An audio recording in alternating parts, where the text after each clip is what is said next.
Oi, amigos, boa noite. Boa Boa noite, Todos noite. bem? boa noite, todos bem? Depois aí de um dia de trabalho, de lutas, aqui estamos nós para juntos adorarmos ao Senhor. Que bom que você veio, que bom que você está aqui, não é? Márcio, é muito bom tê-lo conosco novamente. Você disse aí que Obrigado. o trabalho às vezes não permite, né? O horário, né? Sim, Mas que bom que é, você permitiu, não é? E que você é verdade. se dispôs a estar conosco. Seja bem-vindo, Deus te abençoe. Obrigado. E todos os demais também sejam bem-vindos. Que de uma forma muito especial, o Senhor Deus abençoe a cada um de nós com aquela bênção que você necessita e Ele tem para você nesta noite. Amém? Antes da gente entrar aí no nosso estudo, nas nossas considerações, eu vou pedir ao amigo Márcio que nos eleve a Deus em oração, pedindo as bênçãos de Deus sobre esse momento, sobre as pessoas que vão assistir agora, depois, enfim. Vamos lá, Márcio? Vamos lá. Eterno Deus, Pai, todo maravilhoso, Senhor, muito obrigado por estarmos aqui presentes diante da tua graça, Senhor. Amém, Senhor. Pai, queríamos te agradecer, primeiramente, por fôlego de vida que o Senhor tem nos dado, Pai. Sim, Senhor. Obrigado, Senhor Deus, pelo Luther Van, pela Sandra, a qual Amém. eles preparam, Senhor, esse estudo para nós, Senhor Deus. Te pedimos, Senhor Deus amado, fortaleça teu filho, fortaleça tua filha, Pai, Amém, na tua Senhor. obra. Traz, Senhor Deus, bastante conhecimento, sabedoria para nos passar, Senhor Deus, tudo que eles aprendem com o Senhor, para que seja uma aula muito agradável, como é, Senhor Deus, como é muito agradável estar diante da tua graça aprendendo sobre ti, amado Senhor. Amém, Senhor. Agradecemos, amado Deus. Abre nossos pensamentos, nossa sabedoria, que o Espírito Santo envolva nosso ser, Pai. Em Amém. nome de Jesus, te agradecemos e te louvamos. Amém. Amém. Amém. Amém. Meus queridos, o nosso assunto de hoje, propaganda enganosa. Esse é. Eu pergunto a você, você alguma vez já foi pego numa propaganda enganosa? Ah, Sempre, já. algumas. Já, né? Eu Já. acho. Eu já fui, eu e Sandra já fomos, nós dois juntos, não é? Uma propaganda enganosa. Depois que o negócio passou, eu fiquei pensando, caramba. Nós fizemos papel de bobos. A gente foi avisado e mesmo assim a gente arriscou, não é? Mas, vamos lá. Será que a Bíblia fala alguma coisa sobre propaganda enganosa? O que vocês acham?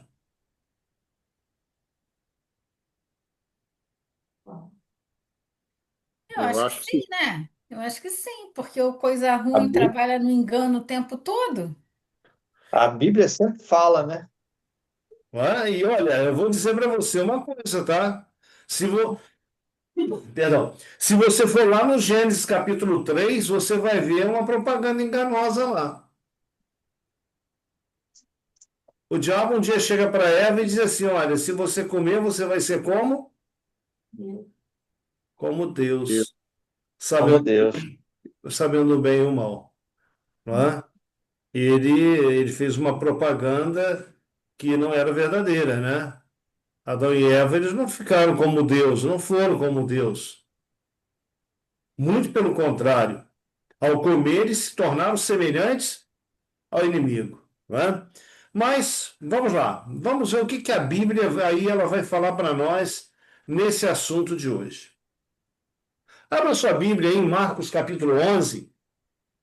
Nós temos os dois textos aqui na tela, mas Marcos capítulo 11, nós temos algo a mais sobre esse assunto.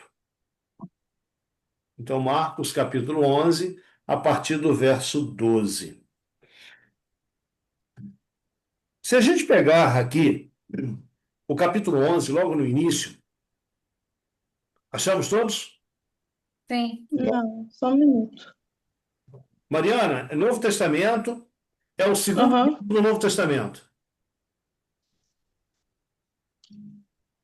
Mateus, Marcos.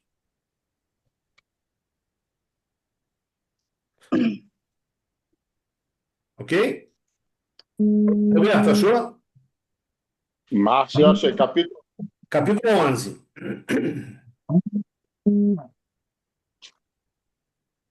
Mais ou menos uma semana antes, um domingo antes de Jesus morrer, ele morreu na sexta-feira, não é? Então, no domingo, aí no primeiro dia aí dessa semana, dessa última semana, Jesus ele tem aquela famosa entrada triunfal em Jerusalém, onde as pessoas lançavam os seus mantos, não é? Onde ele entra em Jerusalém montado num jumentinho e ele se dirige ali cercado por uma multidão de pessoas, e no versículo 8, 11, versículo 8 e 9, diz assim: E muitos estendiam as suas vestes no caminho, e outros ramos que haviam cortado dos campos. Tantos que iam adiante dele, como os que vinham depois clamavam: Hosana, bendito que vem em nome do Senhor. Bendito o reino que vem, o reino de Davi, nosso pai. Hosana nas maiores alturas. Aí o verso 11 diz assim: E quando entrou em Jerusalém no templo, tendo observado tudo, como fosse já tarde, saiu para Betânia com os 12. Então o relato aqui ele é muito simples e ele é muito direto. Ele vai a uma aldeia, né? Ele manda os discípulos a uma aldeia e diz para os discípulos que eles deveriam pegar o jumentinho que eles encontrassem amarrado e levasse até Jesus. E eles fizeram isso. E agora, quando Jesus ele entra em Jerusalém, o texto é muito claro em dizer: ele olha tudo e volta para Betânia. Betânia ficava ali a uma certa distância de Jerusalém, não tão distante. E no versículo 12, tem esse relato aí, 12 a 14, esse relato aí que está na tela. Diz que no dia seguinte, quando saíram de Betânia, teve fome.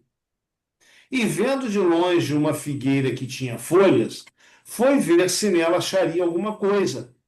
E chegando a ela, não achou, senão folhas, porque não era tempo de figos. E Jesus, falando, disse à figueira: Nunca mais coma alguém fruto de ti. E os seus discípulos ouviram isso. Veja bem, eu não sei se vocês já tiveram a curiosidade de observar uma figueira ou um pé de caqui. Lutervan, Oi, dá licença um instante. Você falou aí que o grupo de hoje tá menor, né? Do que isso. coisa. Mas eu bem fui olhar aqui enquanto você está falando aí, porque a Claudinete não tem perdido, né? Sim, E ela não tá no tua palavra. Acho que é por mas isso. eu mandei para ela. Ah, tu mandou particular? Mandei. Então tá. Tô Tá aqui bom? olhando e, gente, ela Mandei não para chegou ela, ali. mandei para a Wanda, não é? Então tá Ok? joia. Então, gente, olha só. O que que o texto traz para a gente? Voltando. Vocês já observaram o pé de caqui? O caqui é muito comum. Tem um em frente ao posto aqui do Quissamã, e ele agora está todo cheio de folhas. Mas há um mês atrás ele estava todo pelado, sem uma folha. E a figueira não é diferente, segue o mesmo processo. Bom, o pé de caqui e o pé de figo, primeiro vêm as folhas, e depois vem a floração, e depois vem o fruto. Por que que primeiro vem as folhas? As folhas elas vêm para proteger o fruto, não ser queimado do sol e etc. Não é? Então, nessa época aqui em que Jesus ele sai de Betânia para ir de novo ao templo, disse no dia seguinte. Por que no dia seguinte? Porque no dia anterior ele foi ao templo e veio para Betânia, possivelmente para a casa de Lázaro, para a casa de Maria e de Marta. Só que no dia seguinte, quando ele sai voltando para o templo, voltando para Jerusalém, o texto diz: vendo de longe uma figueira com folhas. O curioso nessa figueira com folhas, nesse destaque, é que todas as outras figueiras daquele pomar, elas estavam sem folhas. O texto vem dizendo para a gente, olha só aqui, porque não era tempo de figos. Isso aqui é muito importante. Não está aí na Bíblia por acaso, porque não era tempo de figos. Veja, todas as outras figueiras estavam sem folhas e aquela estava folhuda, ok? E o que acontece? Jesus vai até ela para procurar figos. O texto também vem dizendo, e vendo de longe uma figueira que tinha folhas, foi ver se nela acharia alguma coisa, figos. E chegando a ela, não achou senão folhas. Por quê? Porque não era tempo de figos. Então alguma coisa está errada aqui. Alguma coisa está errada. O que está errado? Se todas as demais figueiras, né, os pés de figos, estão desnudos, por que essa figueira tinha folhas nessa época? Passava água no pé dela? Não sei. Talvez para Porque enganar. porque tem plantas, né? Tem o que dá um pouco atrasado, né? Um pouco fora do. Chega atrasado, né? Sim, mas Nem não. todas produzem certinho, né? Por exemplo, Às vezes. você nunca vai ver uma laranjeira produzindo no inverno. Olha, eu lá no sítio, a laranjeira agora, laranjeira, mexeriqueira, estão florindo, já deve estar caindo as flores, aí começa aquele frutinho pequenininho e ele vai crescendo. A gente vai colher, na realidade, os frutos ali maduros lá para abril, mais ou menos. Então tem um tempo, a natureza ela tem o seu tempo. E aqui também não era diferente. Mesmo, Letícia, que tivesse água em abundância ali, por que somente uma figueira seria beneficiada? Por que não as demais? Bom, alguma coisa aconteceu com aquela figueira para ela estar com folhas. A gente não sabe, não sei aqui a razão, mas ela tinha folhas. Bom, se ela tinha folhas, a ideia que vem subsequente a isso é: se ela tem folha, ela tem frutos. E Jesus foi a ela e não achou nada. E foi lançada uma maldição sobre ela. E a maldição está aqui, olha, no verso 14: nunca mais coma alguém fruto de ti. Imagina, Márcio, Jesus ele é o doador da vida, ele é vida. Até uns anos atrás, nunca tinha me passado pela ideia, pelo pensamento, de Jesus, o doador da vida, lançar uma maldição de morte sobre uma coisa que ele criou. É, Não é? aham, É estranho. Aí é depois, estranho. Márcio, depois pesquisando a palavra de Deus, eu vou observar que Jesus, quando foi para uma região, ali a região de Decápolis, ele expulsou demônios de uma pessoa, também está relatado aí em Marcos, ele expulsou demônios de uma pessoa, e os demônios, era uma legião, e eles pediram para que fossem expulsos para uma manada de porcos, cerca de 2.000 porcos aproximadamente. E os porcos se precipitaram para o despenhadeiro abaixo e caíram no mar. Morreram todos. Pois é, isso também foi muito triste, né? Tadinho dos porcos. Por que que eles não foram para outras coisas, né? Como Letícia, o porco estava na hora errada, no lugar errado. Ah. Aí, falando nisso aí que você está falando, né? Essa figueira aí que está falando, então, é a figueira Tá, que Jesus amaldiçoou ela aí, né? Sim. Mas as outras todas as folhas já tinham caído e ela estava atrasada. Aí, por ela estar atrasada, ela foi amaldiçoada, Não, que ela as estava folhas dela não adiantada, caiu Letícia. ainda, Não é né? adiantada. Ela estava adiantada, ela estava cheia de folhas. As outras que estavam atrasadas. Não, as outras estavam no seu tempo, normal. É, Cumprindo ali o calendário, né? ah, ah, natural delas. Mas essa figueira, ou ela estava atrasada em produzir folha, ou estava adiantada. Eu prefiro crer que ela estava adiantada, antes da hora, produziu folhas. Mas aquilo ali, a ideia é que ela estava fazendo uma propaganda enganosa de si, já Ah, que sim. folhas vêm frutos, e ela não tinha frutos. Então era uma propaganda enganosa. No versículo Tá, 20 e só uma 21, curiosidade, então. oi, Mas as folhas, porque assim, isso eu já devia saber, mas eu não sei, é só a curiosidade aí da coisa. Mas as folhas, elas acabam, quando está no tempo normal, elas acabam caindo um pouquinho antes um pouquinho antes do fruto ali e tal. quando acaba o fruto, passou o tempo do fruto, elas caem. E você olha, vamos dizer, o pé de caqui, se você olhar para ele, ele parece uma árvore seca, É. O sem folha figo nenhuma. também, né? Que a gente está falando aí já. Já tive a oportunidade de ver o figo nessa fase sem folha nenhuma. O caqui não, mas o figo eu já tive a oportunidade de realmente fica, parece que está morta a Parece que planta. está morto, né?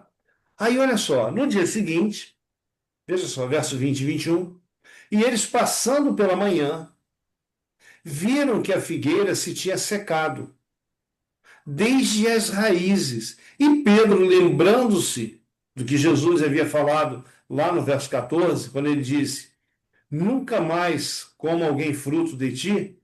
Então Pedro se lembrou daquilo. E ele fala para Jesus assim: Mestre, eis que a figueira que tu amaldiçoaste se secou.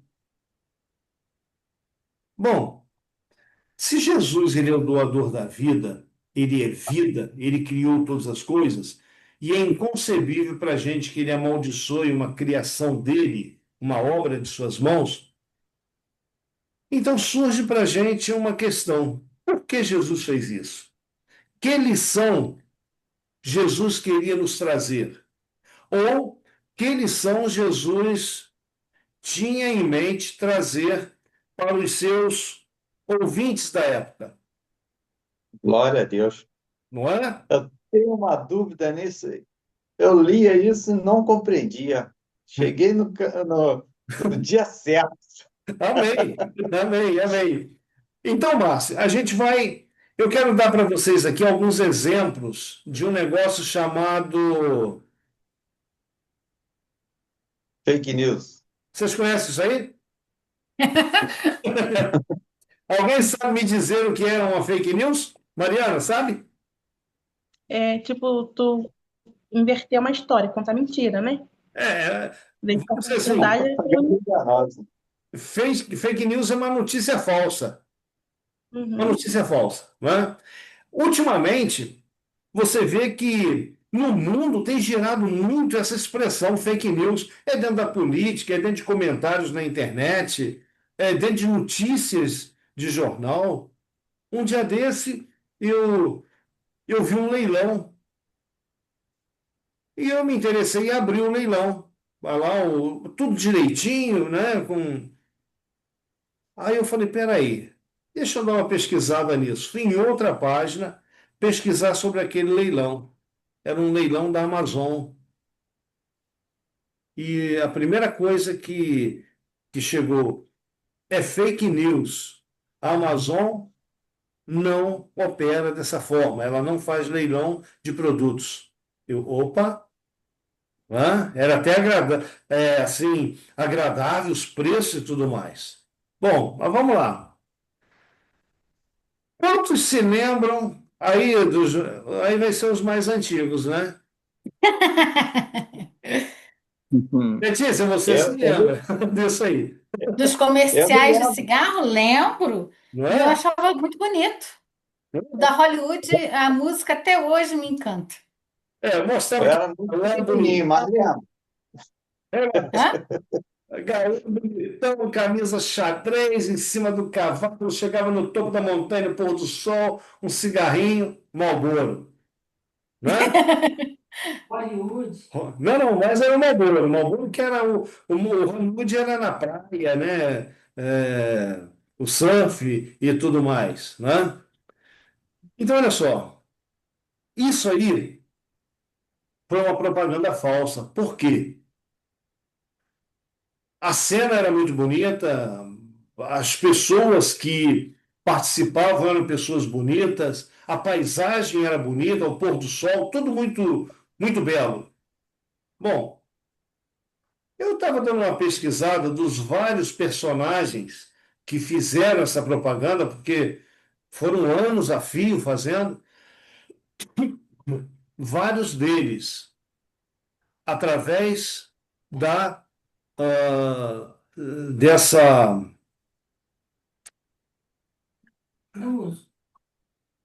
não é imagem, dessa propaganda, se tornaram fumantes.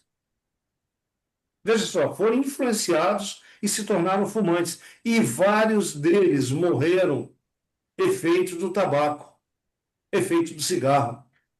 Então a cena era tudo bonita, mas olha só, mas não informava os malefícios do cigarro, nem mesmo a forma como, não o rapaz, mas como vários protagonistas aí morreram, ok?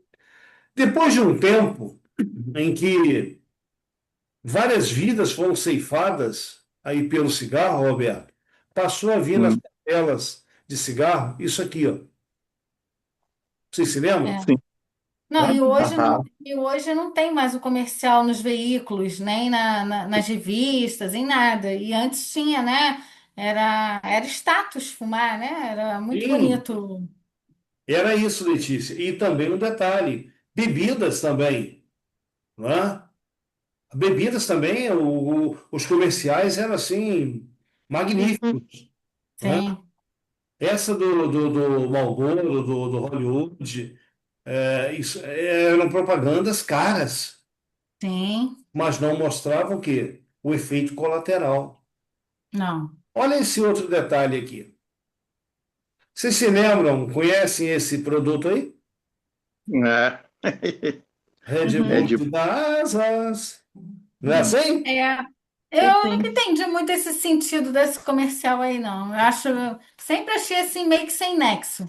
Então, Esse, olha só, olha aqui essa anotação do lado. Olha, em outubro de 2014, a Red Bull desistiu de lutar contra uma ação coletiva que a acusava de propaganda enganosa. Aceitou pagar 13 milhões de dólares, olha só, 13 milhões de dólares a um grupo de clientes. Por quê? A ação criada em 16 de janeiro de 2013, ela, no caso, alegava, né, que a empresa enganou os consumidores com o slogan Red Bull te dá asas. Por quê? Porque eles não perceberam melhoras no seu desempenho, aumento de velocidade ou capacidade de reação e concentração após ingerir a bebida. Então, ele é um estimulante, ele é um energético. E as pessoas compravam Red Bull como se fosse, olha, eu vou tomar isso aí, eu vou ter Pra um. sair voando. Então, o te dá asas, né? Queria dizer que a pessoa ia ter um desempenho aí grande, né? E na realidade, nada. Bom, e esse slogan tá até hoje, né? e ninguém está voando, Letícia. Não. E quem compra está sendo enganado até hoje, né? É, pelo contrário, né? Isso aí consumiram demais, dá até problema de saúde. Sim, com certeza. Isso aí deixa o coração em estado de alerta. E eu digo a É, vocês uma coisa: não usem nenhum energético. Os rins também, né? Prejudica com o passar do tempo. Tudo, Agora, de vez em quando, eles noticiam, né? Porque isso aí eles acabam abafando. Mas olha a outra. Essa empresa aqui é mundial. Eu estou falando isso aqui sem medo vamos dizer, de ser cortado aqui no YouTube por uma razão. Isso aqui é matéria que eu tirei exatamente da internet. Olha, com respeito a esse refresco, o suco aí. Então, olha só. Por que a linha Del Valle Fresh foi notificada? Olha só. Defesa do consumidor, essa matéria. A fiscalização do órgão da defesa do consumidor constatou, após análise das informações do site da Del Valle, e verificação em loco dos rótulos, né, e dos anúncios publicitários nos supermercados, que o produto Del Valle Fresh não possui, os produtos, né, não possuem a quantidade mínima de fruta para serem considerados suco, néctar ou mesmo refresco. Deixa eu subir um aqui, que eu vou perder ali embaixo. Nossa, Aí. Então, olha nem só. sabia disso. Eu também não. Mas tem muitas, muitas empresas. Tem falando da Nutella, tem falando desses macarrões instantâneos, muita coisa. É Então, quase só uma água com corante e açúcar, então, né? sim, sim, se é isso, né? Olha só, no dia 16 de maio de 2022, há 3 anos atrás, após uma Mas denúncia do Instituto Brasileiro de Defesa do Consumidor, o IDEC, a Fundação de Proteção e Defesa do Consumidor, PROCON, do Distrito Federal, olha só, do Distrito Federal, Brasília, decidiu, portanto, que no Estado a comercialização da linha Del Valle Fresh estava proibida. Então, vamos lá. O que seria uma propaganda enganosa? Olha só. O que diz aí? propaganda enganosa é aquela que a empresa promete algo em um produto e não cumpre o prometido. Gente, eu e Sandra aqui, nós trabalhamos, Letícia também sabe disso, nós trabalhamos com confecção durante muito tempo. Existia um órgão que fiscalizava isso. Chegava assim na tua loja, sem mais, sem menos, me vê aquela peça ali. Eles chegavam com o aparelho, eles mediam a composição daquela peça e verificavam na etiqueta. Lembra disso, Letícia? É, a composição tem que estar muito certa com o que. Se não batesse, você era autuado na hora. Gente, a gente acabava tendo um medo tremendo de da etiqueta não bater com o tecido e o tecido com a etiqueta. Por quê? Era uma propaganda enganosa. E quando a gente volta lá para a figueira, a gente vai observar que Jesus ele passa, ele vê a figueira com folhas, ele vai até ela e não consegue o quê? Ter fruto nela. A Bíblia vem dizendo que ele teve fome e a figueira o enganou pela folhagem que possuía. Um detalhe que a gente pode observar agora, Márcio, para a gente entender o que a figueira ou a videira ela simboliza dentro do contexto bíblico. Se nós pegarmos alguns textos, como esses dois que nós temos aí na tela, a gente vai ver o seguinte: olha só. Quem lê para mim Isaías 5,7?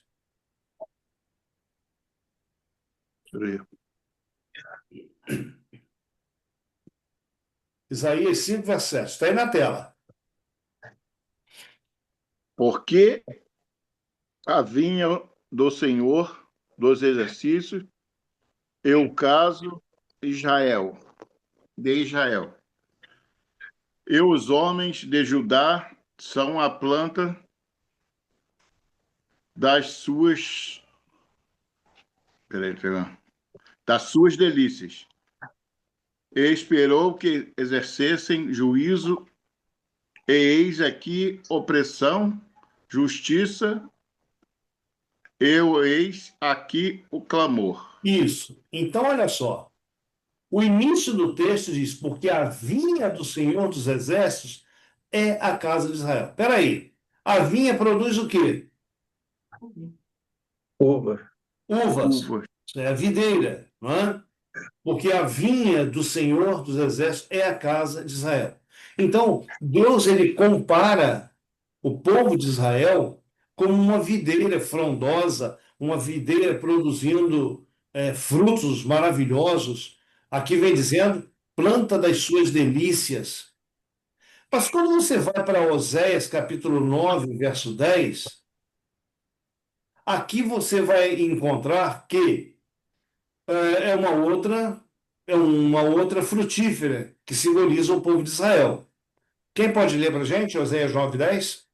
Eu vou ler. Achei a Israel como uvas do deserto. Vi a vossos pais como as primícias da figueira nova. Mas eles foram para Baal-peor, né? Isso. Baal-per, e se consagraram à vergonhosa idolatria, e se tornaram abomináveis como aquilo que amaram. Então, gente, no verso de Isaías, Isaías está dizendo que o povo de Israel era para Deus como uma videira, uma plantação de uvas. Em Oséias, o povo de Deus aqui, o povo de Israel, é comparado a uma figueira.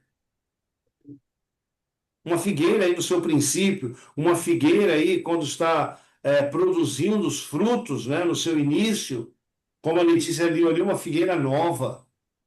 Mas aí o texto vem dizendo que eles foram para Baal-peor. O que que aconteceu?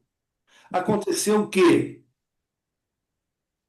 no verso de Isaías, aquele povo de Israel, que deveria ser o povo mais justo da terra, não é? Praticar a justiça, ser um representante fiel de Deus, transmitir para o mundo o caráter de Deus, se tornou um povo opressor, a ponto de a opressão ser tão grande que o próprio povo clamava por livramento.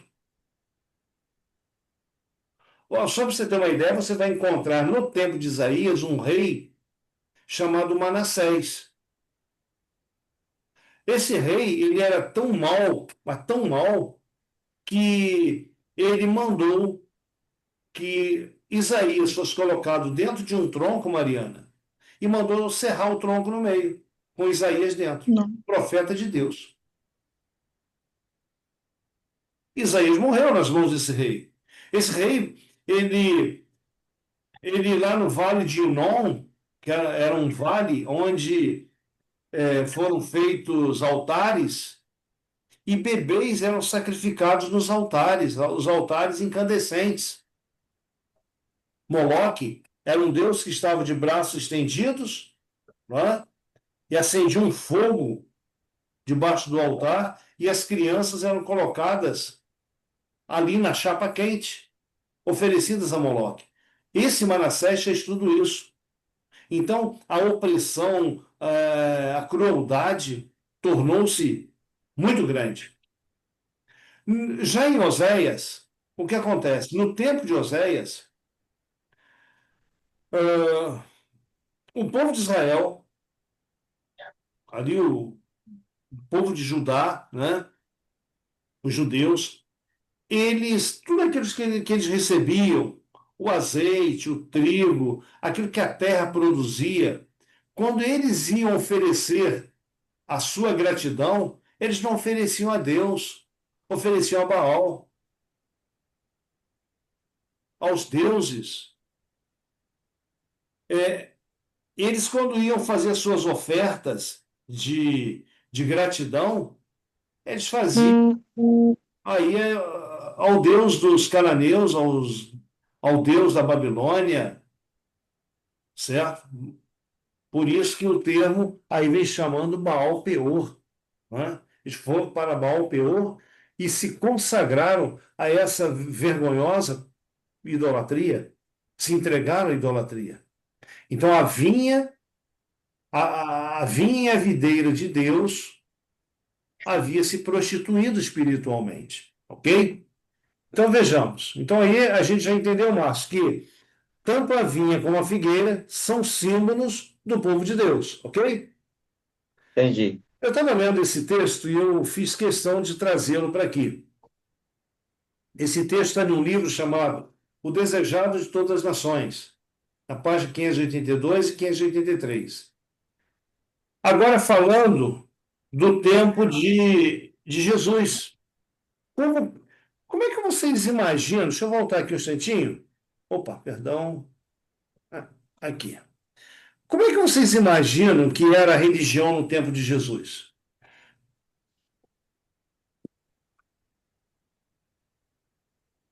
Acho que era um fardo. E aí, Márcio? Como é que você acha que era a religião, a igreja no tempo de Jesus? Ah, muito diferente de agora, né? Mas eu não sei te explicar. Marcos, está por aí? Tô aqui. Marcos, como é que era a igreja no tempo de Jesus? Claro, marcada por um formalismo, né? Por, digamos assim, práticas ali, mas que não tinha espiritualidade, né? Tradições, ritos, cerimônias, né? Mas que sem espiritualidade, né? Olha só, o povo judeu, no ano 608, ele sofreu o primeiro cerco por Nabucodonosor, rei da Babilônia. Então, três cercos, três invasões Nabucodonosor fez a partir de 608 a Jerusalém, ao reino do sul, ao reino de Judá. E em cada uma delas, ele levou algumas coisas para Babilônia. Quando foi no ano 457 antes de Cristo, mais ou menos aí 150 anos depois, o que Deus fez? Deus operou um livramento no povo. Babilônia já tinha caído, agora era o reino da Média e da Pérsia que estava dominando aquela região, que era o império da época, e através de um rei chamado Artaxerxes, que era filho de Ester, da rainha Ester, com um Assuero, esse rei, ele, para cumprir a profecia, ele deu liberdade para que todos os judeus voltassem para Jerusalém. Que a cidade fosse reconstruída, que o templo fosse reconstruído. E quando o povo volta para Jerusalém, eles começaram a se lembrar de uma coisa: nós fomos para o cativeiro por causa do nosso pecado, da idolatria. E o cativeiro, para aqueles que voltaram, não foi uma coisa agradável. Então eles fizeram um propósito seguinte: nunca mais se voltarem para os ídolos para não serem levados de novo para o cativeiro. Uma das coisas que fez com que o povo também fosse para o cativeiro, e a gente encontra isso principalmente no livro de Neemias, porque Neemias trabalhou isso com o povo, foi a transgressão do sábado, que para o judeu aquilo ali era algo assim muito muito forte, né? Mas o povo antes de ir para o cativeiro, como estavam na idolatria, como estavam no pecado, se esqueceram também, deixaram de lado a observância desse mandamento. E isso aí também contribuiu para o cativeiro. Então, agora, quando eles voltam do cativeiro, o que eles fazem? Tudo aquilo que foi a causa deles terem ido para o cativeiro, eles fizeram um propósito de nunca mais desobedecer naquilo. Então, a idolatria, você não vê mais o povo que volta do cativeiro caindo na idolatria, até mesmo no tempo de Jesus. Você vê ali um povo retilíneo, né? Seguindo direitinho ali a questão da adoração. Mas aí, Roberto, a questão do sábado, Deus ele havia colocado lá no mandamento somente assim, ó, lembra-te do dia de sábado para o santificar, 6 dias trabalharás, farás toda a tua obra, mas o sétimo dia é o sábado do Senhor teu Deus, porque fez o Senhor os céus e a terra, o mar, tudo que eles contêm. Esse era o mandamento. Esses que vieram do cativeiro, eles começaram a fazer adendos ao sábado. Então, Letícia, olha, uma pessoa, ela não pode, uma mulher, ela não pode carregar um alfinete na roupa nas horas do sábado. Está carregando carga. Você não pode cuspir na grama, porque senão você vai fazer a grama crescer no sábado. Um absurdo, né? Você não pode andar mais de uma quantidade de metros lá, 1.200 metros no sábado. Se o Aí camarada ficou cair, bitolado, né? Ficou hein? bitolado. Esse já é o Exatamente. excesso, né? Por isso que Jesus um dia chegou para eles e disse assim: olha, vocês abandonaram o mandamento de Deus para guardar a vossa tradição. Jesus condenou isso. Ok. Jesus não condenou o quê? A forma como eles guardavam o sábado, mas o exagero que estava ligado a isso aí. Então, nesse texto aqui, a gente vai observar um detalhe. Olha só. Os judeus distinguiam-se de todas as outras nações, professando fidelidade para com Deus. Veja, professando fidelidade para com Deus. Haviam sido especialmente favorecidos por Deus e pretendiam ser mais justos que todos os outros povos da terra. Mas olha como continua o texto. Mas estavam corrompidos pelo amor do mundo e pela avareza. A segunda coisa que Jesus fez, depois, ou melhor, a primeira coisa que Jesus fez, quando ele começa o ministério, a primeira coisa foi transformar água em quê? Vinho. Em vinho, num casamento. E qual foi a segunda coisa que Jesus fez? Multiplicar o pão e o peixe. Não, isso aí foi mais para frente um pouquinho. Ô, Roberto, Jesus ele participou de uma festa de casamento. Essa história eu peguei. Se você for lá para João capítulo 2, você vai observar lá o seguinte, ó. João capítulo 2.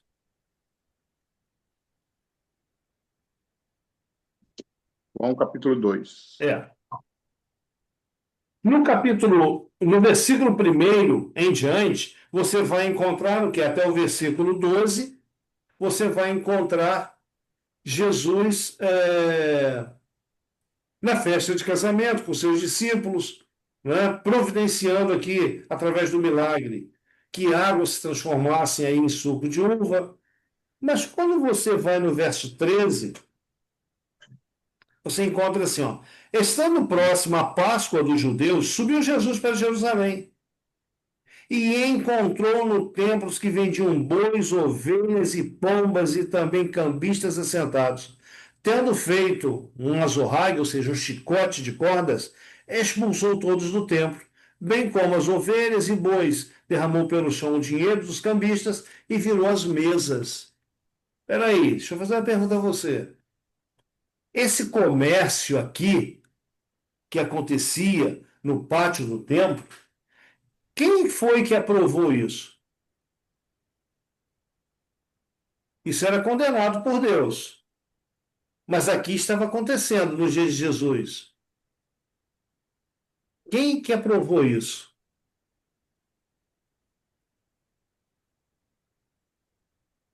Marcos? Foi a liderança, né? Que é a própria liderança que aprovou ali, né?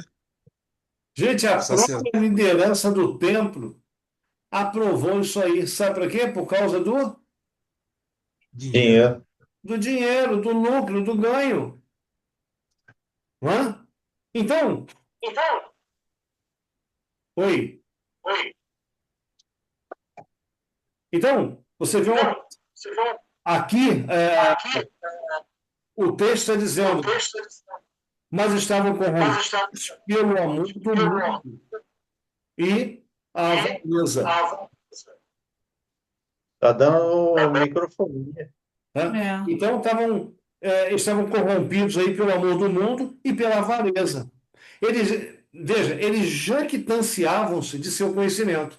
Eles tinham todo o conhecimento da salvação? Não. Não. Mas espera aí. Mariana, alguma coisa aí no teu aparelho está dando retorno.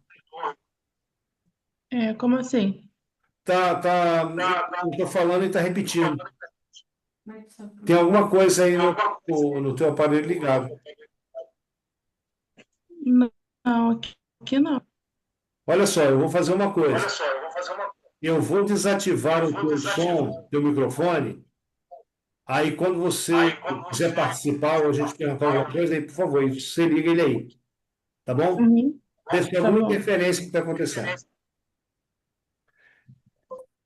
Isso. Aí, gente, veja, quem é que recebeu as palavras de vida para transmitir ao mundo antes de A Jesus? nação de Israel tinha recebido ali através né, todo o Antigo Testamento ali, né, profetas, tudo que tinha em Pentateuco, né, só que Exa- não transmitia. Exatamente, Marcos. Ô, Marcos, até a gente estudando, né? Olha, o que a gente está estudando aí na outra live sobre Josué, você deve ter observado que para que os povos da terra tivessem conhecimento de Deus, quando eles entrassem na terra de Canaã. Lembra Eles desse não texto? praticavam o que conheciam, né? Isso Exatamente. acontece hoje, né? Letícia, Só o que os judeus da época aí de Jesus fizeram? Eles pegaram todo o conhecimento do Evangelho, da vida eterna, que eles eram aí guardadores, né, receptáculos, e fizeram isso, ó. Guardaram somente para eles. Eles não espalhavam, eles olhavam as outras nações e elas, para eles, eram como que indignas de receber o evangelho da salvação. um absurdo, né? É muita prepotência que foi, né? Exatamente. A gente poderia dizer que eles eram uma propaganda enganosa?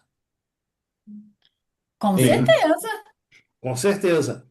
Agora, associa isso aí com a videira, não, com a figueira. Os judeus, eles não tinham que evangelizar o mundo e gerar frutos,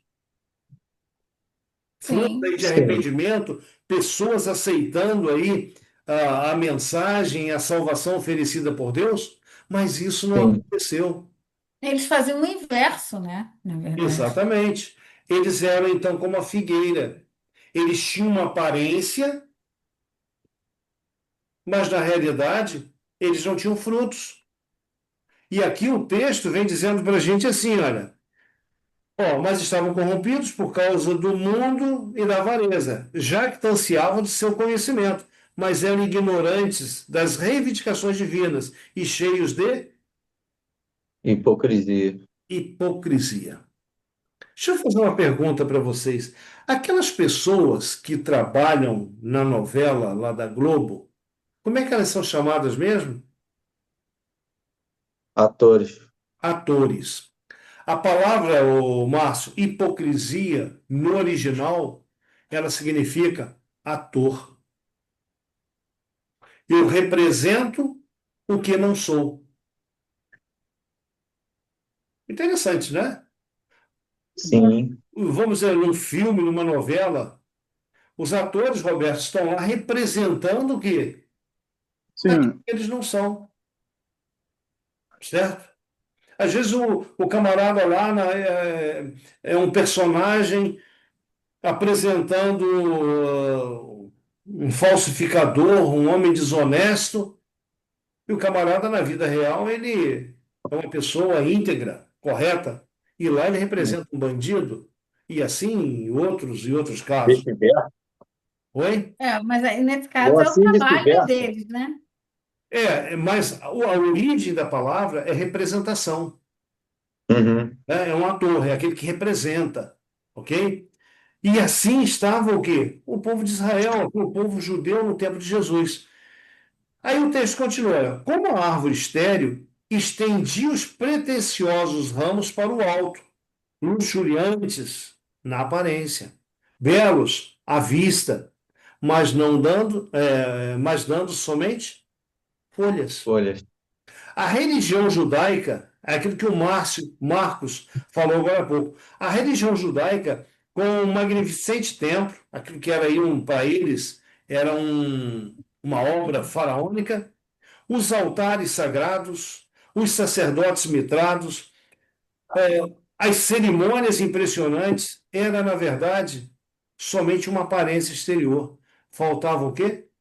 Faltava humildade, faltava amor, beneficência, faltava vida, faltava Deus em tudo aquilo. Só para vocês terem uma ideia, no ano 608, quando o povo foi levado cativo para a Babilônia, alguns judeus piedosos, Márcio, o que eles fizeram? Eles pegaram a Arca da Aliança, que ficava lá no lugar santíssimo, aonde tinha o Shekinah, a glória de Deus, eles pegaram a Arca da Aliança e esconderam. Esconderam em algum lugar, uma caverna, coisa assim. 150 anos depois, quando retornavam para Jerusalém, muitos daqueles que tinham esse conhecimento dos seus pais, de que a Arca da Aliança fora escondida, começaram a procurar nos lugares indicados, né? E não acharam mais a Arca da Aliança. E agora, quando reconstruíram o templo ficou no ano 515 ou 518 antes de Cristo. O templo foi totalmente reconstruído, não é? Não tinha mais a arca para botar no lugar santíssimo. E o que eles colocaram lá dentro? Colocaram uma pedra, simbolizando o quê? A Arca da Aliança. Você vê, no tempo de Jesus, nem mesmo a presença de Deus existia mais no lugar santíssimo. Porque a arca não estava ali. A arca que entre os querubins tinha lá o Shekinah com aquela luz, né, representando a glória de Deus, não estava mais ali. Então, tudo isso fazia com que a religião judaica, que nem o Marcos falou aí, fosse somente um formalismo. Um pouco antes de Jesus morrer, ser condenado e morrer, teve uma festa chamada Festa dos Tabernáculos. E nessa festa dos tabernáculos, as pessoas deixavam suas casas, iam para Jerusalém, levavam ramos de figueira e formavam cabanas ao redor de Jerusalém, porque a festa dizia isso. E 8 dias eles passavam ali. Bom, as pessoas elas iam ao templo para ouvir as cerimônias e elas voltavam desiludidas, porque era tudo sem vida. Não tinha significado espiritual, não tinha vida espiritual. Então, o que a gente vê em tudo isso? Toda a religião ali dos judeus no tempo de Jesus era uma farsa, ok? E quem propiciou isso? A própria liderança da igreja. Então, quando Jesus ele cita a questão da figueira, ele está dando uma lição, um ensinamento para os discípulos. Assim como aconteceu com aquela figueira, que ela secou, Judá também seria secada. Não tinha mais chance de Judá voltar a produzir frutos. Por quê? Havia mergulhado tanto no pecado novamente que eles estavam rejeitando. Oi? Ah, eles estavam rejeitando, Letícia, Mariana, eles estavam rejeitando aquele que veio para salvar. Por isso que lá em João, capítulo 1, verso 11, você encontra assim: e veio para os seus, e os seus não receberam. O seu próprio povo que ele veio salvar, não recebeu. Então não havia chance de salvação para a nação. Ok? Então vejamos. É Oi. interessante que esse falando assim, né, me fez lembrar daquela passagem que tem em Mateus 3, né, que João Batista está batizando o povo lá no deserto e de repente ali vão os líderes ali, né? Então o povo estava realmente ali, né, sendo tomado ali pelo Espírito Santo ali, querendo participar do batismo de arrependimento, só que os líderes eles vão ali só por aparência, né? E aí João Batista ele diz o seguinte: produzi, pois, frutos dignos de arrependimento, e não comeceis a dizer entre vós, temos por pai Abraão, porque eu vos afirmo que destas pedras Deus pode suscitar filhos a Abraão, né? Então é a questão do formalismo, né? Então, Deus estava ali abençoando o povo através de João Batista e de Jesus, né? A liderança ela não aceitava, né? E ainda atrapalhava ali o povo, né, de reconhecer ele Jesus, né, e receber a luz, né, do mundo. Ô Marcos, ah, no ano 70, quando Jerusalém foi destruída pelos romanos, cerca de 1 milhão de judeus morreram na destruição de Jerusalém. Por quê? Jesus veio, foi crucificado, voltou para o céu e Jesus havia dito para eles: a vossa casa vos ficará deserta. A vossa casa era uma sentença. Eles tiveram ali cerca de 30, quase 40 anos para mudar de vida e não mudaram. Ah, Letícia, aquela série que você estava vendo lá da Serva, que é o período ali da igreja cristã, veio o Espírito Santo, Pentecostes, e eles continuaram na mesma vida, no mesmo estilo de vida, no mesmo formalismo. Aí o contexto de Jeremias acaba se cumprindo. Passou-se a cega, findou o verão e nós não estamos salvos. Se cumpre agora, no ano 70. Mas vamos lá. Algo, algo curioso também isso aqui.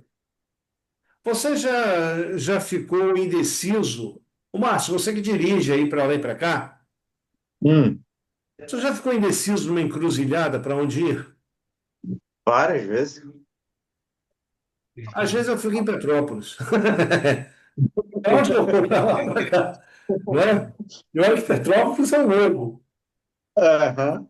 Olha só, olha como que Deus é fantástico, Deus é maravilhoso. Olha aqui a escrita aqui em cima: Israel foi colocado por Deus na encruzilhada do mundo.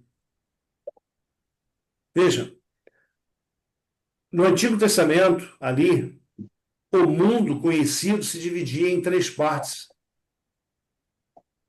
Israel foi colocado exatamente o quê? No meio, aqui, no meio dessa encruzilhada. Por quê? Quem quer que fosse para qualquer lado ou viesse de qualquer lado, teria um encontro com quem? Israel, Com Israel. Israel era representante de quem? Ou deveria ser representante de quem? de Deus. De Deus. Então, essas pessoas, tendo um encontro aqui com Israel, poderia levar o conhecimento de Deus para suas terras. Israel conseguiu cumprir esse projeto de Deus? Não. Não. Márcio, sabe quando isso aqui se cumpriu? Ah, No só Pentecostes. na cruz. Não, no Pentecostes. Pentecoste? No Pentecostes. Se você ler o capítulo 2 ali de Atos, você vai ver uma coisa fabulosa ali. Estavam, como era a festa do Pentecostes, vinham judeus, pessoas de todos os cantos da terra. E se você olhar ali a quantidade de pessoas de outras nações que estavam ali, dá mais ou menos aí em torno de 16 grupos étnicos. E eles, 3 vezes, você vai encontrar assim: não são galileus esses homens que estão falando? Como que nós os ouvimos falar em nossas línguas das grandezas de Deus? Então, 3 vezes você encontra isso no Atos 2. Acho que é 4, 6 e 11 os versos.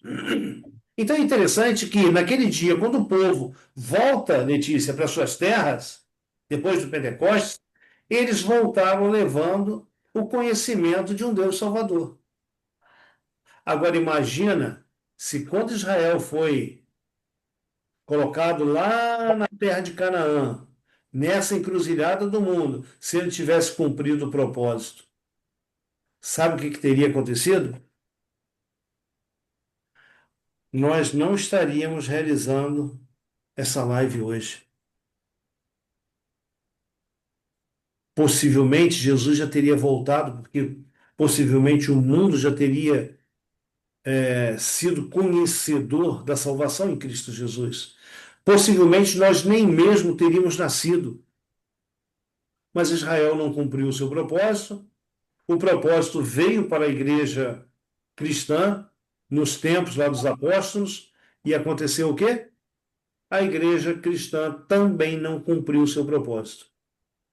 No quarto século, a igreja cristã se corrompeu com a igreja que era dominante na época, a igreja mitraísta, e as duas se uniram, e lá do quarto para o quinto século surgiu a igreja que nós conhecemos hoje como Igreja Católica Apostólica Romana, que foi a fusão de dois grupos religiosos, o cristianismo e o mitraísmo.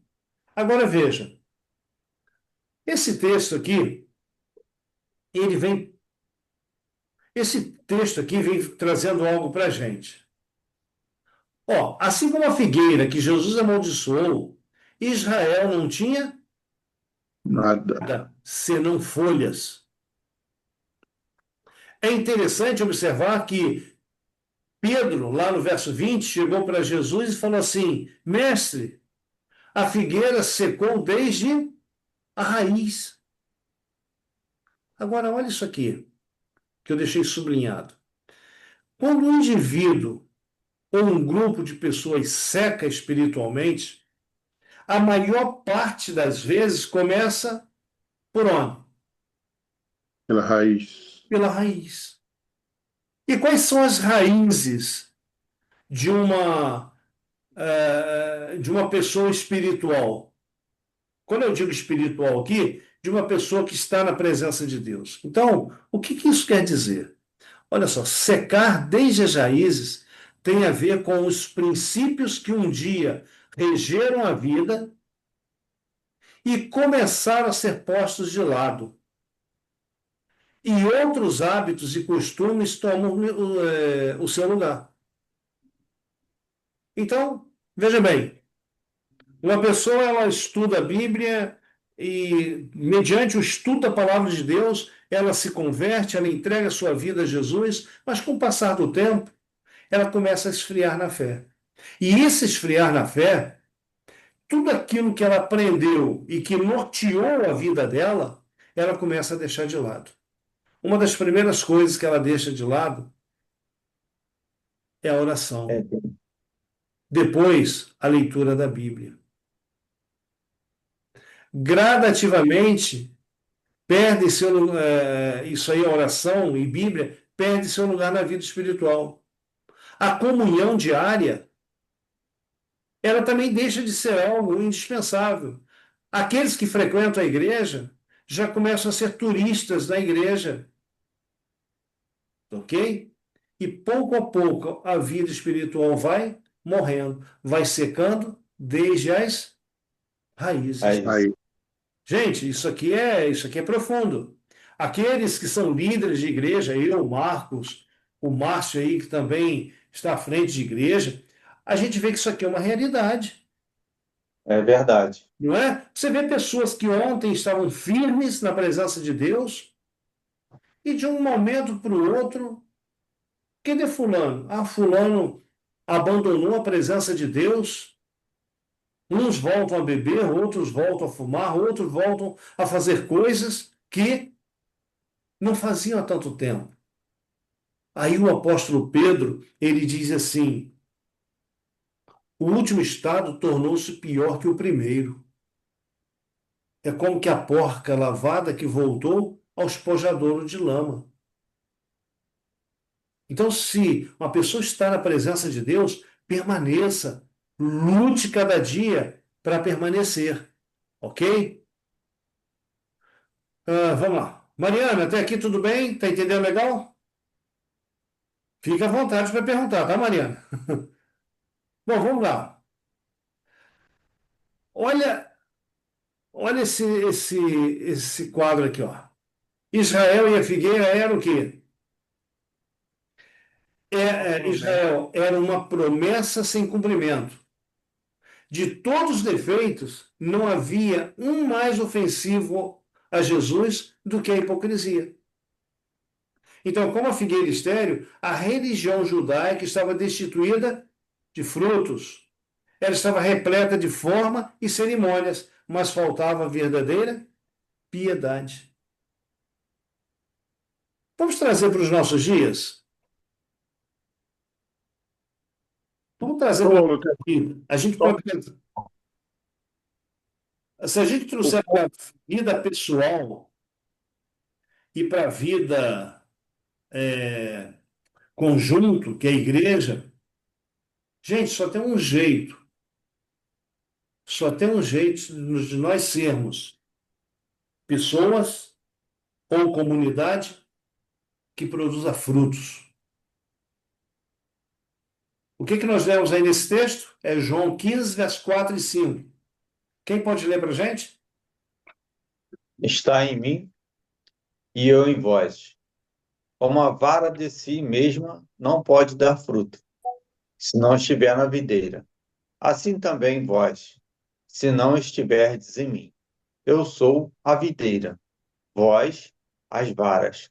Quem está em mim e eu nele, este dá muito fruto, porque sem mim nada podereis fazer.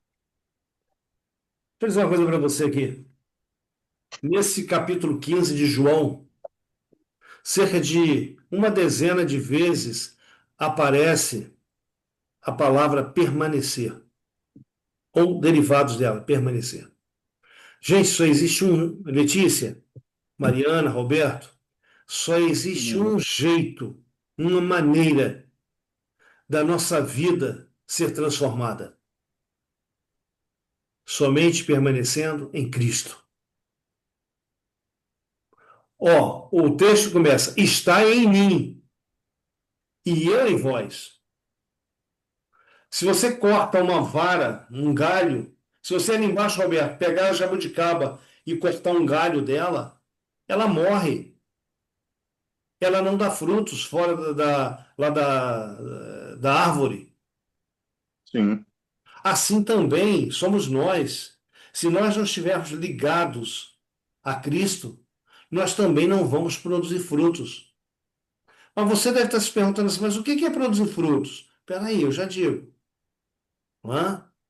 A videira, ela produz uvas, a figueira produz figos, a laranjeira produz laranjas. Você acha que ela se esforça para produzir aí os seus frutos? Ou é algo natural? Ah, se esforça, né? Não é natural. É Natural, natural, né? né? Veja, eu tenho lá no sítio algumas fruteiras lá e eu vejo uma coisa assim bacana. Chegou a época delas começarem a florir, naturalmente estão todas elas floridas.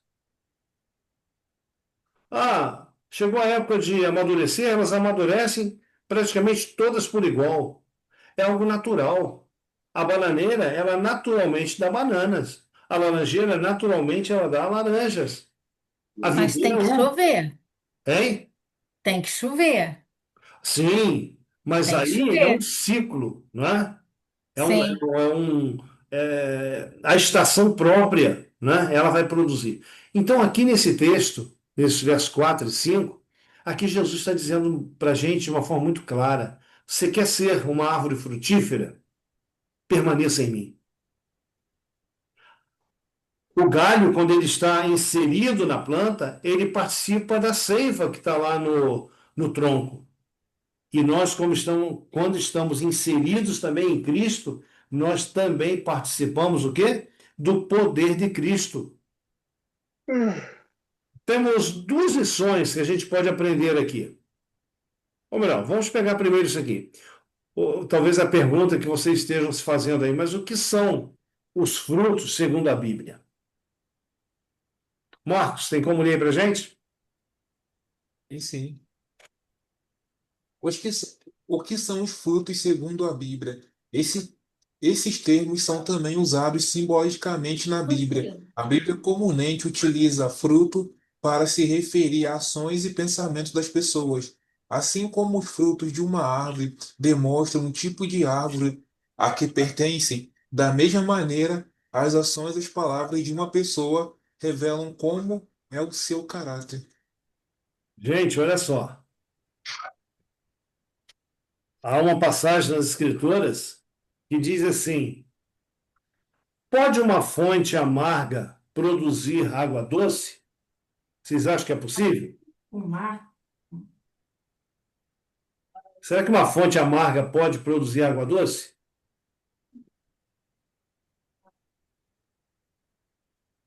Não, né? Não, de forma. De forma alguma. E uma fonte doce pode produzir água amarga? Também não. Então aqui vem dizendo que frutos são o que mesmo? São palavras, ações, né? Pensamentos. Pensamentos de uma pessoa. Então, a forma como nós nos relacionamos com as outras pessoas, nós estamos dizendo para essa pessoa e para aquelas que nos ouvem, nos veem, a quem nós pertencemos. A que caráter nós imitamos? O caráter de Cristo ou o caráter do inimigo de Cristo? Ok? Ô, Márcio, você se lembra que em João 8,44, Jesus um dia chegou para os judeus da sua época, a liderança da igreja, e disse assim: vós tens por pai a quem? Como que é? O Jesus chegou diabo, para hein? os líderes fariseus da sua época, lá em João 8,44, e Jesus disse assim: vós tens por pai a quem?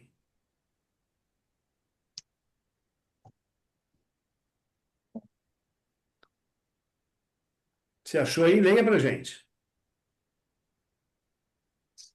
Vós pertenceis ao vosso pai, o diabo, e quereis executar o desejo dele. Ele foi homicida desde o princípio e não se firmou na verdade, pois não há verdade nele. Quando ele profere mentira, fala do que lhe é próprio, pois é mentiroso e pai da mentira. Olha o que Jesus está chamando esses camaradas.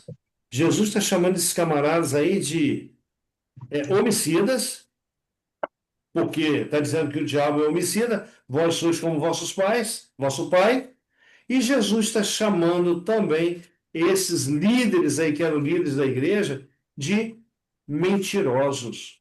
Só para a gente ter a certeza disso, aí mesmo no Evangelho de João, se você continuar lendo aí, você vai ver que Jesus ele chama os líderes também de mentirosos, não é? Então, gente, quem é nosso Pai? A quem nós imitamos? Que seja Deus, que seja Jesus. Então, duas lições importantes a gente precisa aprender aqui da parábola não, da figueira estéril, da figueira que não produziu frutos. Primeira lição: se como cristãos não produzimos frutos, é porque não estamos ligados à videira e não participamos da seiva, ou seja, do poder de Cristo. Então, a primeira lição é essa. Se seja uma igreja, seja uma pessoa não está produzindo frutos, ou não há mudança nela, ela está estudando a palavra de Deus, não há mudança nela, ela ainda não está o quê? Ligada à videira que é Cristo.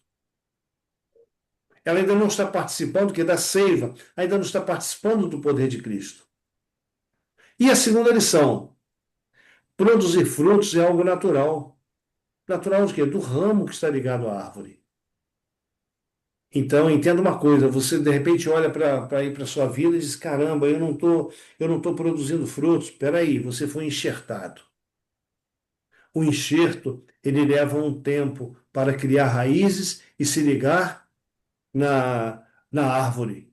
Então dá um tempinho para que as raízes, para que o ligamento aconteça. E quando o enxerto for completo, os frutos vão aparecer também. Então não se desespere. E nós, caminhando aqui para o nosso encerramento, eu gostaria que você entendesse o seguinte: na igreja, ou melhor, no mundo, existem três tipos de igreja. A primeira igreja é a igreja nominal. Aqui é interessante a gente entender por quê. O povo de Israel era uma igreja nominal somente, só tinha um nome de Deus. Então, é uma referência a todos aqueles que têm seus nomes registrados nos livros da igreja. Então, são cristãos o quê? São cristãos nominais somente. Aonde você congrega? Eu congrego na igreja A. Aonde que você cultua? Na igreja tal. Mas o que acontece? Acontece que pode ser somente um registro. Não é? Bom, existe a segunda igreja. Essa é chamada de igreja militante. Essa igreja militante é uma referência à igreja que hoje está no mundo e trabalha para a salvação dos perdidos. Agora eu pergunto a vocês uma coisa: a igreja nominal, ser igreja nominal é garantia de salvação? Não, Não. Ser igreja militante é garantia de salvação? também não. Também não. Sabe por quê? Porque em Mateus capítulo 7, 21 a 23, Jesus diz assim, que muitos vão chegar naquele dia e vão dizer para ele: mas Senhor, não fizemos isso, não fizemos aquilo, aquilo outro em teu nome, milagres em teu nome. Ele vai dizer assim: sim, vocês fizeram, mas eu não vos conheço. Mas olha só, a terceira igreja é a igreja triunfante. Quem é essa igreja? Essa igreja aqui é a gloriosa, pura, em quem não foi achado mácula nem ruga. Paulo fala dessa igreja. É a igreja vitoriosa que venceu o pecado, que não tem mais aparência com o mundo, não tem mais aparência com o caráter de Satanás. Né? Essa igreja ela não viveu de aparência.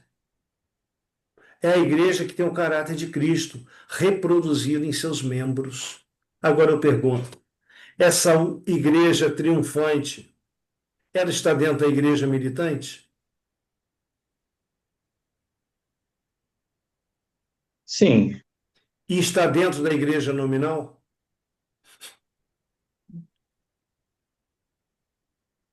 eu acredito que sim. Sim, Márcio. Ela está. Mas ela se distingue. Ela trabalha. Ela tem nome? Tem. Mas ela é diferente. É, Ela é diferente. Ela vive em função do caráter de Cristo. Então, meus queridos, por que eu trouxe isso aqui? Igreja nominal somente é igual a figueira. Igreja militante, que trabalha aqui, que milita, né, na milícia, na luta, no trabalho, não quer dizer que vai ser igreja triunfante. Igreja triunfante é aquela que permanece em Cristo. Não importa o aleluia. que aconteça, ela permanece em Cristo. E eu estou aqui hoje para fazer um convite a você. Permaneça em Cristo. Nós estamos vivendo a última igreja do Apocalipse. Esses dias eu conversando com um amigo, ele virou para mim e falou assim: eu não acredito que Laodiceia seja a última igreja. Eu falei assim: então me diga qual é a oitava, porque na minha Bíblia não tem oitava. Laodiceia é a última. Laodiceia é um período, é o último período da igreja cristã. Se você pegar e dividir Laodiceia, Lau ou Laos, povos, de Caios, juízo. Então, Laodiceia é o povo do juízo. Nós estamos vivendo hoje o quê? vamos dizer assim, no tempo do juízo. Porque quando Jesus voltar, ele já vem para dar o galardão a cada um. Eis que venho sem demora, e meu galardão está comigo para dar a cada um segundo as suas obras. Então já é um juízo feito. Então essa última igreja, se você pegar lá em Apocalipse 3, você vai ver alguns detalhes curiosos de Laodiceia. Ela é a igreja que precede, ou seja, a igreja que vem antes da vinda de Jesus, é o período que vem antes da vinda de Jesus, e essa igreja, ô Márcio, ela diz assim: rica sou, está lá no verso 17, 3:17 de Apocalipse: rica sou, estou enriquecida, não tenho falta de nada. Gente, isso aqui é perigoso. Eu não posso estar o quê? Nessa condição, achar que eu sou o tal, que eu tenho tudo, não preciso de nada. Todos nós precisamos. Todos nós estamos o quê? Num eterno aprendizado, que um dia começou e não vai terminar nunca.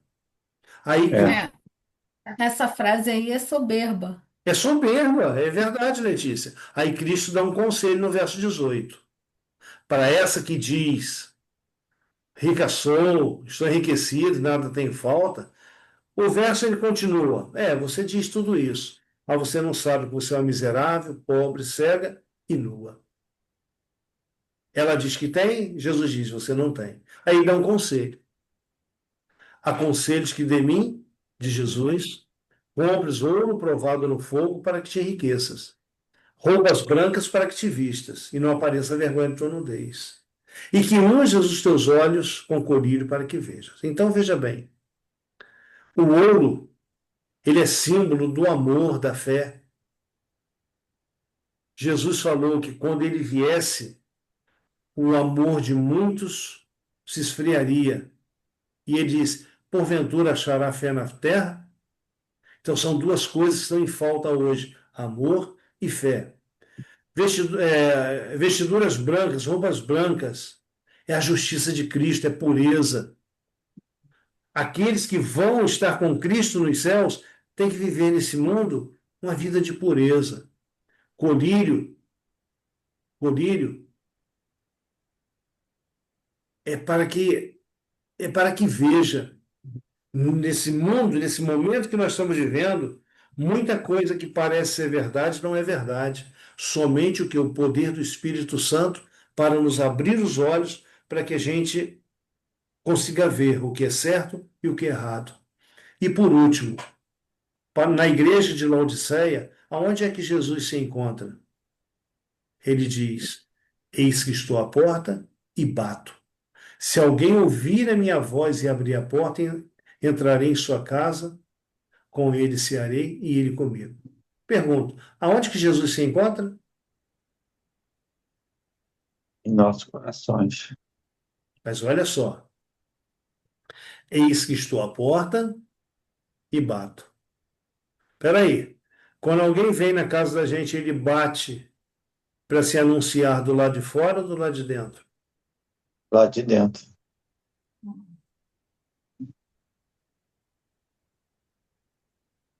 E aí, o que vocês acham, gente? Repete. Quando alguém vem à sua casa e se anuncia e bate na porta, Onde que ele aonde que ele está? Do lado Do de lado dentro de ou do lado de fora. fora? Então, veja bem, o problema de Laodiceia é que Jesus ainda está do lado de fora. Eis que estou à porta e bato. Se alguém ouvir a minha voz e abrir a porta, entrarei. Então indica que ele está do lado de fora. Então a gente vive hoje em um mundo que tem cerca de 40 mil igrejas mundo afora. Mas Jesus ele está falando individualmente, ele está falando para mim, para Sandra, ele está falando para você. Eu estou à porta e estou batendo aí no seu coração, eu quero entrar. Se você abrir a porta e permitir eu entrar, eu vou cear contigo e tu comigo. Ok?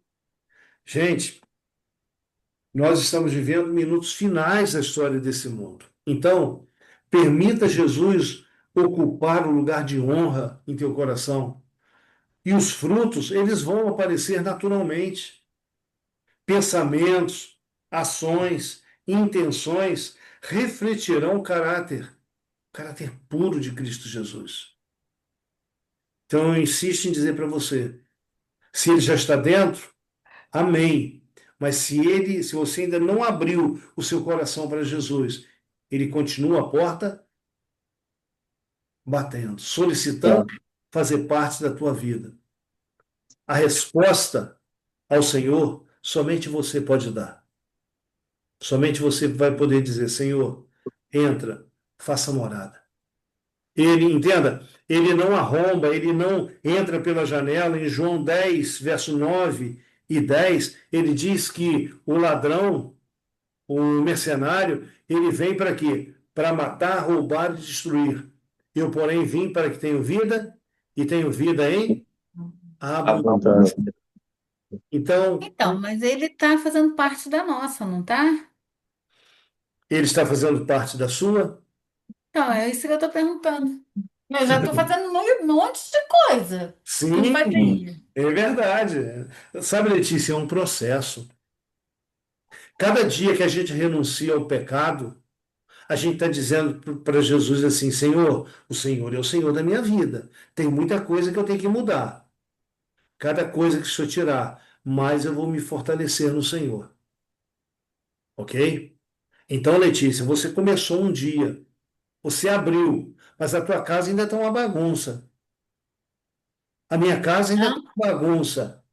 Aqui o meu É, coração. E do momento que a gente permitiu que Jesus entre, tenha certeza, ele vai botar essa bagunça. Ele não botou ordem no caos lá na criação? Lembra que a gente estudou sobre isso? Ele vai fazer a sim. mesma coisa no coração da gente. Ele vai botar, se está um caos aqui dentro, fica tranquilo, ele vai botar o caos em ordem, não é?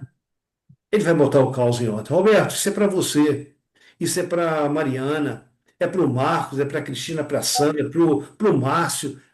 Para quem Opa, vai ouvir essa live depois, isso é para nós. Somente Jesus pode botar o quê? A nossa vida em ordem. Então permita, e não seja uma propaganda enganosa. Que Deus. hein, Lutervan? Meu Márcio, Perdão de te cortar. não tem isso. E eu gosto muito, 1 Coríntios 15, versículo 58, na qual nos fortalece, né? Ele fala: portanto, meus amados irmãos, sede firmes e constantes, sempre abundantes na obra do Senhor, sabendo que no Senhor o vosso trabalho não é vão. Não é vão. Mas, olha o início do texto. Sejam firmes e constantes Constante. na obra do Senhor. Né? É aquilo que Jesus falou. Permaneça. É fácil permanecer? Não, não é Não. fácil. Mas quando você permanece, é Deus quem dá poder para você continuar. Gente, que Deus abençoe você. Eu oro por vocês Amém. todos os dias. Eu peço, Senhor, trabalhe nos corações. Ajude cada um a ter um encontro contigo. Eu digo para você sem medo de errar. Quando você chegar para Jesus e disser para ele assim: Senhor, meu coração é teu, faça parte da minha vida. Amém. A tua vida vai dar um looping. Por quê? Você vai ver coisas maravilhosas acontecendo. Coisas que não tinham sentido, tendo sentido. Enfim, são só bênçãos positivas, né? Não existe bênção negativa, né? Mas são somente bênçãos que Deus tem prometido para mim e para você. Você crê nisso? Amém. Eu creio. Amém. Eu tenho visto Deus fazer milagres, né? E olha, é maravilhoso você ver vidas sendo transformadas. É verdade. Então, que essa transformação aconteça em mim, que aconteça em você também. Tá bom? Amém. Amigo Marcos, por favor, nos eleve a Deus em oração, agradecendo a Deus por esses momentos. Vamos sim. Vamos orar então, irmãos. Senhor nosso Deus, nosso Pai, Pai querido, Pai amado, te agradecendo mais uma vez essa noite por essa oportunidade que nós tivemos de ouvir um pouco mais da tua palavra e entendermos Amém. que, como servos teus, precisamos dar frutos, frutos que correspondam com aquele relacionamento que nós temos em casa, individualmente, cada um de nós, contigo, que o Senhor Amém. possa nos ajudar para que ler a tua palavra e estar sempre no hábito da oração seja uma prática natural para cada um de nós.